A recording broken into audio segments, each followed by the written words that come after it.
আমাদের সব দাবি দেওয়া সব এসে গেছে।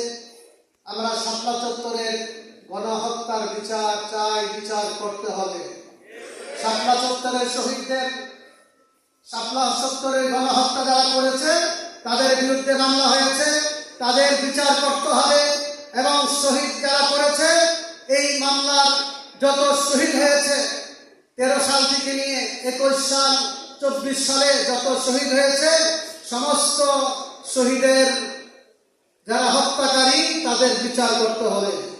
এই বিচার মামলা যদি বিচার করা না হয় তাহলে আবার শাপলা চত্বর কায়েম হবে। এই জালেমদের বিচার, হত্যাকারীদের বিচার বাংলার মাটিতে প্রকাশ্যে করতে হবে। এবং সাথে সাথে মামলার ব্যাপারে বলেছেন, মামলা ব্যাপারে সুন্দরভাবে উপস্থাপন করা হয়েছে। অনেক মামলা প্রত্যাহার হয়েছে এবং কোনো জেলা, হাটহাজারী, ঢাকা, ব্রাহ্মণবাড়িয়া অনেক মামলা প্রত্যাহার হয়ে গেছে।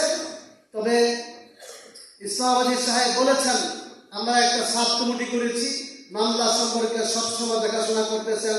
সরকার থেকে বলা হয়েছে ফেব্রুয়ারির ভিতরে সমস্ত মামলা প্রত্যাহার হবে।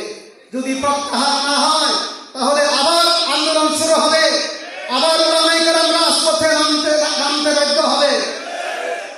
সবশেষে বলতে চাই, আমরা অতীতে যেমন রক্ত দিয়েছি, ভবিষ্যতেও যদি কোনো কুলাঙ্গার ইসলামের বিরুদ্ধে, রাসূল সাল্লাল্লাহু আলাইহি ওয়াসাল্লামের বিরুদ্ধে, কোরআনের বিরুদ্ধে কটূক্তি করে, তাদের বিরুদ্ধে আবার আন্দোলন করতে আমরা প্রস্তুত থাকব।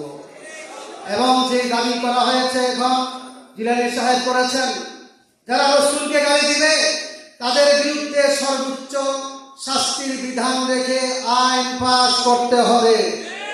আমাদের দাবি কাদিয়ানীদেরকে অমুসলিম ঘোষণা করতে হবে। শিক্ষানীতির মধ্যে ধর্মীয় শিক্ষা, ইসলামী শিক্ষাকে বাধ্যতামূলক করতে হবে। পরিশেষে সবার সাথে আমি বলবো, ওয়াতাসিমু বিহাবলিল্লাহি জামিআন ওয়া লা তাফাররাকু। খুব থাকতে পারে, ভুল ত্রুটি হতে পারে, আমরা এক কাতারে থেকে ইসলামের কাজ বাংলাদেশে করতে চাই। সবাই রাজি আছেন? ঐক্যবদ্ধভাবে আমরা থাকবো।